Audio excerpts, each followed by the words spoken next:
اللہ رب العزت نے ہر چیز کے لیے آزادی کو پسند کیا ہے، چاہے جمادات ہوں، نباتات ہوں، چرند ہوں، پرند ہوں، انسان ہوں، جنات ہوں۔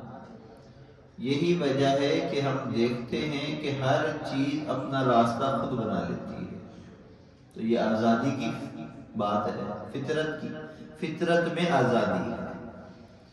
پانی کو ہم دیکھتے ہیں، پانی کو جتنا مرضی روک لو باریک سا راستہ بنتا ہے اور وہ اپنا نکلنا شروع ہو جاتا ہے۔ ہوا ہے تو ہواؤں کو دیکھ لیں، کوئی روک نہیں سکتا۔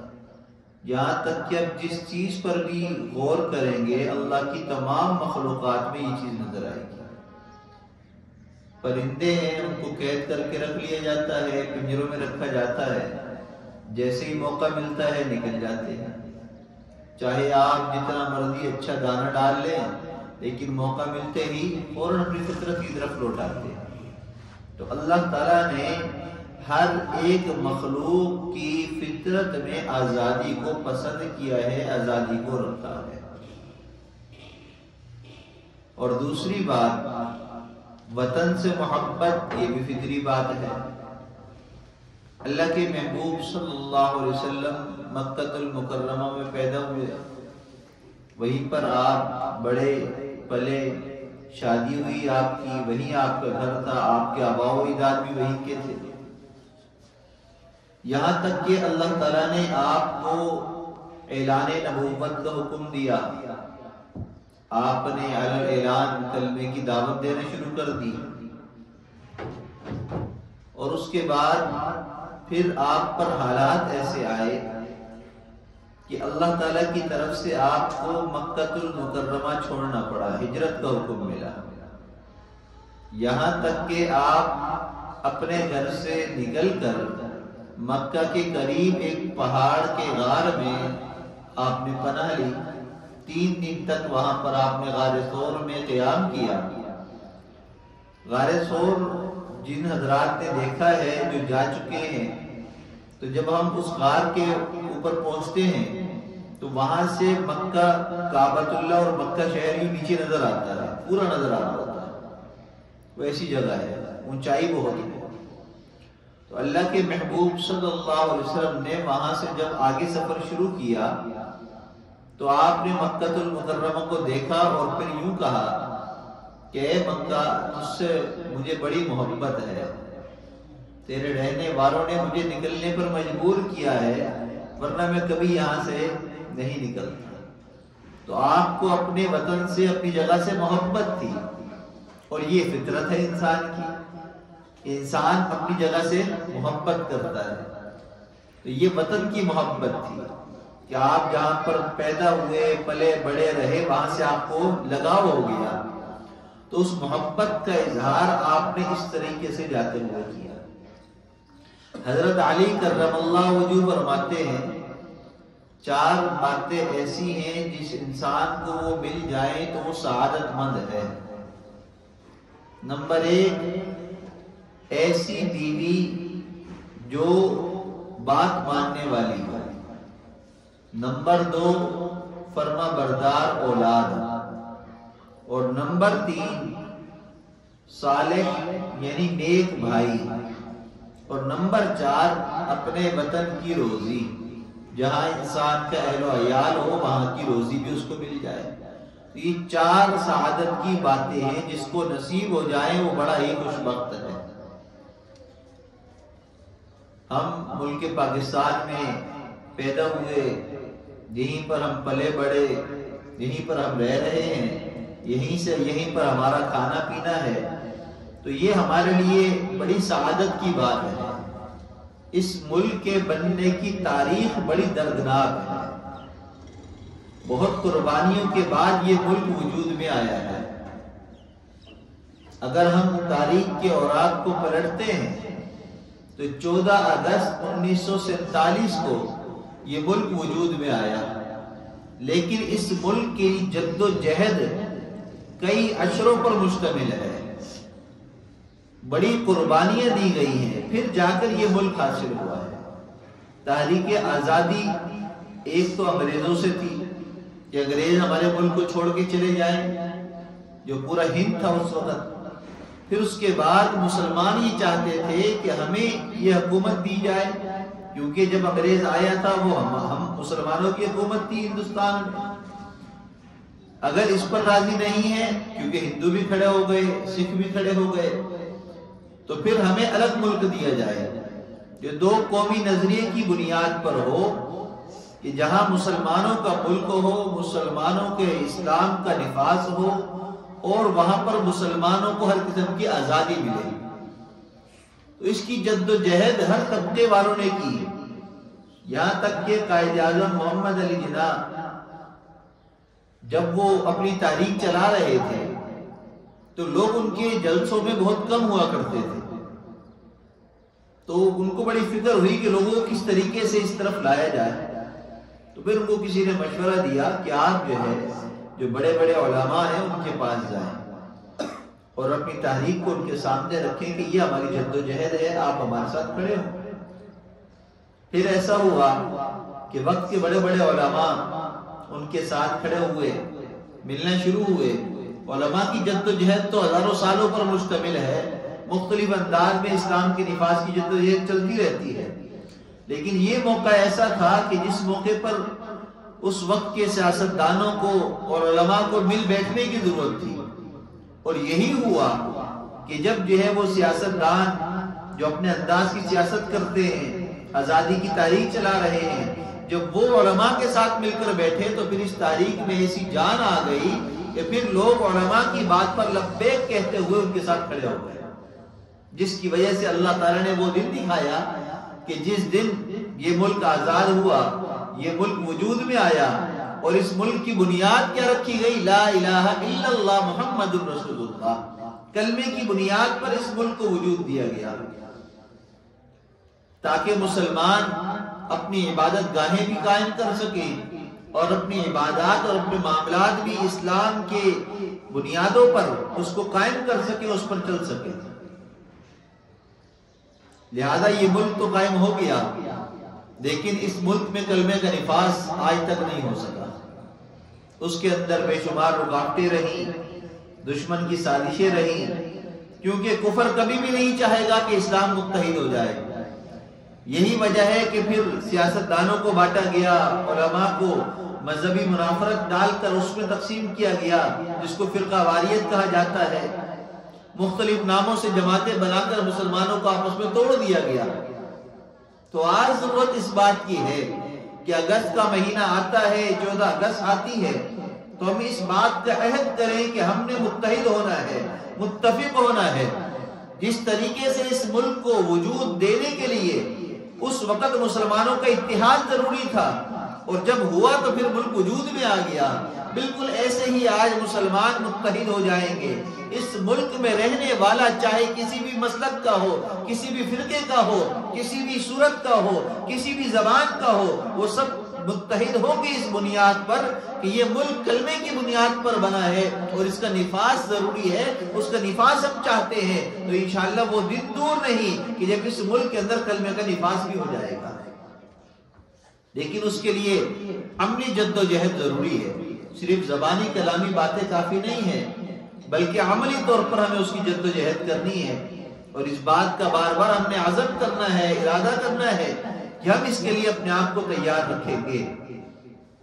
اور اس کا طریقہ کار یہ ہے کہ جو بڑے ہیں، سمجھدار ہیں، وہ عملی طور پر اپنے کاموں کے اندر دیکھیں کہ ہم کتنا کلمے کی بنیاد پر زندگی گزار رہے ہیں، ہماری زندگی کے اندر اتار چڑھاؤ، دن رات، خوشی غمی کے موقع پر کتنا دین اسلام کی تعلیم پر ہم عمل کر رہے ہیں۔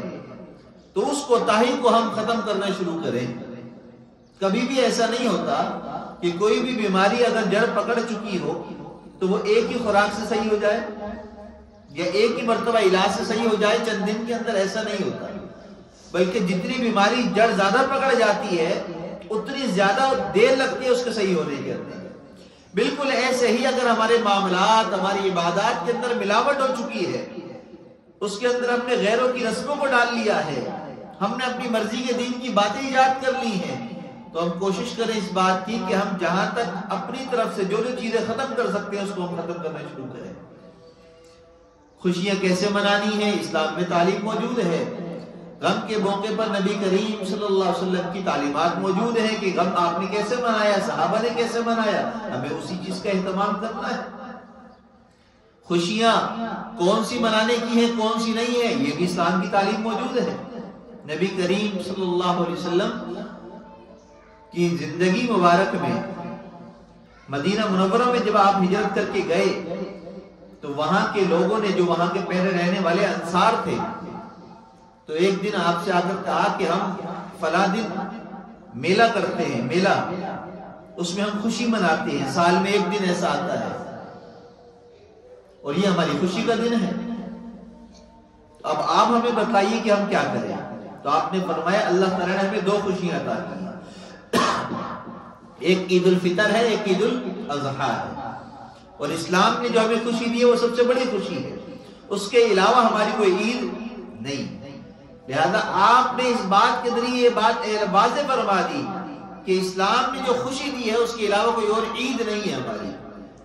ہاں، آزادی کا دن خوشی کا دن ہے، لیکن اس خوشی کے موقع پر اس وقت کے لوگوں نے کیا کیا تھا، اس خوشی کے موقع پر کیا حالات ہمارے لوگوں پر گزرے تھے، اس خوشی میں، ایسی خوشیوں کے موقع پر دین کی تعلیم ہمیں کیا سکھاتی ہے، وہ یہ سکھاتی ہے کہ ایسی خوشیاں جب مل جائیں تو تم اللہ کے حضور سر مسجود ہو جاؤ، اللہ کے آگے دعا کے لیے ہاتھ اٹھا لو، اچھا کھانا کھاؤ، اچھا پلاؤ، دوسروں کو کھلاؤ، دوسروں کی خوشی کا بھی خیال رکھو، دوسروں کو تکلیف سے بچاؤ۔ تو یہ خوشی منانے کا انداز ہے۔ تو ہم بھی ایسا ہی کریں کہ اس 14 اگست پر ہم اس بات کا عزم کریں کہ ہم نے یہ خوشی ایسے منانی ہے کہ آج کے بعد ہم نے اللہ کو ناراض نہیں کرنا ہے، اللہ کی ناراضگی والے کاموں سے اپنے آپ کو ہم نے بچانا ہے۔ تو اگر ہم یہ عزم کر لیتے ہیں اور اس کے مطابق زندگی گزارنا شروع کر دیتے ہیں تو یقین جانیے کہ یہ ہماری خوشی سب سے بڑی خوشی ہوگی، اس لیے کہ یہ خوشی وہ ہوگی کہ جس کی وجہ سے قبر میں بھی ہمیں خوشی ہوگی، راحت ملے گی، اور اسی عمل کی وجہ سے قیامت کے دن بھی ہمیں اللہ کے محبوب کی شفاعت ملے گی۔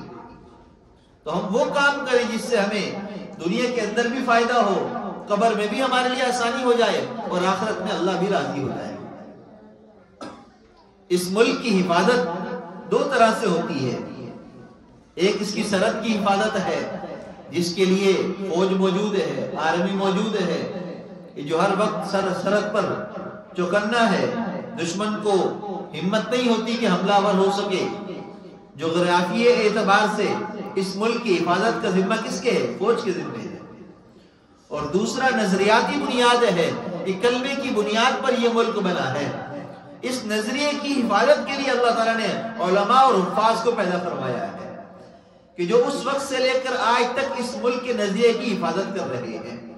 لہذا ہمیں چاہیے کہ ہم اس بات کا عزم کریں کہ اپنے خاندان کے اندر اپنے بچوں کو حافظ بنائیں گے، عالم بنائیں گے، تاکہ اس ملک کے محافظین بڑھ سکیں، اس ملک کے اندر کلمے کا نفاذ آسان ہو سکے۔ آج خواہش ہم سب کی ہے، لیکن اس کے لیے عملی قدم اٹھانے ہوئے ہمیں پریشانی ہوتی ہے، اس کے لیے ہمت نہیں ہوتی ہے۔ اگر میں یہ چاہتا ہوں کہ قیامت کے دن اللہ کے محبوب صلی اللہ علیہ وسلم کے سامنے میں سرخرو ہو جاؤں، اور اگر میری غلطیاں کوتاہیاں ہوں اور میں وہاں پھنس جاؤں تو میری اولاد میں سے کوئی ایسا ہو جو مجھے بچا سکے، تو اس کے لیے ضرورت اس بات کی ہے کہ ہم اپنے خاندان میں ایک بچہ حافظ بنائیں۔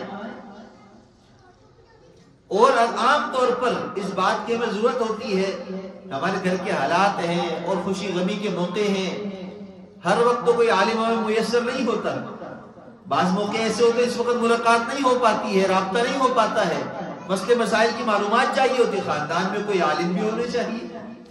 لہذا ہم اس بات کا عزم کریں کہ ہم اپنے خاندان میں حافظ اور حافظات بچیاں اور حافظ بچے بنانے ہیں، اور ان کو عالم اور عالمہ بنانا ہے، تاکہ ہم اس ملک کی نفاذ کے کلمے کی نفاذ اس ملک کے اندر ہم آسانی کے ساتھ کر سکیں، کہ جب ہم کھڑے ہوں تو کوئی ہم پر انگلی نہ اٹھا سکے، کوئی یہ نہ کہہ سکے کہ تم چاہتے تو یہ ہو کہ کلمے کا نفاذ ہو، لیکن تم اپنی زندگی دیکھو، اپنے خاندان کو دیکھو، وہاں پر تو کوئی دین نظر نہیں آتا ہے، کلمہ نظر نہیں آتا ہے، اور تم چاہتے یہ ہو۔ بالکل ایسے ہی جیسے آج کل کے ماڈرن لوگ کی چاہت کیا ہوتی ہے کہ ہم رہیں کہاں؟ باہر یورپی ممالک میں جا کر رہیں، وہاں پیسہ بڑا ملتا ہے، وہاں رہائش اچھی ہے، وہاں قانون کا نفاذ ہے، گندگی نہیں ہے، وہاں یہ ہے، بڑی تعریفیں کرتے ہیں، ہم رہیں وہاں، ہم وہاں پر جا کر رہیں، لیکن ہم اپنے ملک میں آتے جاتے رہیں اس لیے کہ یہاں پر چاروں موسم ملتے ہیں، یہاں پر جگہ بھی اچھی ہیں، یہاں اپنے رشتہ دار بھی ہیں، یہاں بھی ہمارا آنا جانا رہے۔ اور ہم زندگی کیسی گزاریں گے؟ اپنی من مرضی کی۔ شادی کریں گے تو اس میں ہندوانہ رسم ساری کریں گے، شادی کریں گے تو اس میں خاندانی رسم ساری کریں گے، شادی کریں گے تو اس کے اندر بے پردگی والا ماحول ہم بنا کر رکھیں گے، اور غم کا موقع ہوگا تو بدعات اور اپنی طرف سے منمانی ہم کریں گے، عمل کرنے کے اندر دین کو ہم نہیں پوچھیں گے۔ لیکن خواہش کیا ہوگی کہ اللہ ہر سال حج عمرے کی توفیق عطا فرمائے، اور حج عمرے کے لیے جائیں گے بھی صحیح، مسجدوں کے اندر خرچ بھی کریں گے، لیکن اور چاہت کیا ہوگی جب بوڑھے ہو جائیں تو ہمیں سجدے میں موت آ جائے، یا حج عمرے پر جائیں تو مکہ مدینہ میں موت آ جائے۔ خواہشیں یہ ہیں، لیکن اپنی زندگی کیا ہے؟ نہ داڑھی ہے، نہ عورت کا پردہ ہے، نہ گھر کے اندر دین کی بات ہے، نہ قرآن کی تلاوت ہے، نہ صبح شام کی تسبیحات ہے، یہاں تک کہ 5 وقت صرف فرض نماز ہے وہ بھی ادا نہیں ہو رہی۔ تو مجھے بتلائیے کہ سارے عمل کو چھوڑ کر زندگی من پسند گزارنی ہے، اور خواہشات وہ دین کے ولی ہے کہ ہمارا عین اچھا ہو جائے، ہمیں کلمے پر موت آ جائے۔ تو بھئی کلمے پر موت کیسے آئے گی؟ جو زندگی جیسی گزارے گا ویسی اس کو موت آئے گی۔ زندگی اچھی گزاریں گے تو انجام بھی اچھا ہو۔ تو ہم نے کوشش اس بات کی کرنی ہے کہ اس ملک کی بنیاد کلمے پر رکھی گئی تھی، لہذا اس کلمے کو اپنی زندگی کے اندر لے کر آئیں، اپنے خاندان میں لے کر آئیں، اپنے محلوں میں لے کر آئیں، اپنے بستی والوں میں لے کر آئیں، تاکہ اس ملک کے اندر کلمے کا نفاذ آسانی کے ساتھ ہو سکے۔ بہت اہم نصیحت، بہت ضروری ہے۔ اللہ کے محبوب صلی اللہ علیہ وسلم نے فرمایا کہ سب سے بری بیماری دل آزاری ہے۔ جسم کے اندر سب سے بڑی بیماری دل کی بیماری ہے، اٹیک ہو جانا، دل کے وال بند ہو جانا، انسان کمزور ہو جاتا ہے، خون کی رولنگ جو ہے وہ ڈسٹرب ہو جاتی ہے۔ بالکل ایسے ہی روحانی اعتبار سے کسی کے دل کو تکلیف پہنچانا سب سے بڑی بیماری ہے، جس کو دل آزاری کہا جاتا ہے۔ ہم آزادی کا جشن مناتے ہوئے دل آزاری اگر کر رہے ہوں تو وہ جشن آزادی نہیں ہے، بلکہ وہ تو لوگوں کی دل آزاری ہے۔ دل آزاری ہے کیا مطلب؟ کہ ہم جشن منا رہے ہیں، اپنے بچوں کو ہم باجے لے کر دے دیتے ہیں، صبح سے شام تک باجے بجا رہے ہیں۔ یہ باجے بجانا کون سی آزادی ہے؟ اس سے ہمارے جشن کے اندر کیا اضافہ ہو رہا ہے سوائے دکھ کے، تکلیف کے، کہ سن کر کان میں درد ہو رہا ہے۔ یہاں تک کہ اب چھوٹے سے چھوٹے بڑے بھی، ماں باپ خود جو ہے اپنے بچوں کو باجے لے کر دیتے ہیں۔ مجھے بتلائیے تحریک آزادی کے وقت میں کتنے باجے بجائے گئے؟ جشن آزادی مناتے ہوئے ہم سوچے 1947 میں 14 اگست کو کیا حالات تھے؟ کیا اس وقت گھروں کے اندر باجے بج رہے تھے؟ اس وقت تو خاندان والوں کی لاشیں سامنے رکھی ہوئی تھی۔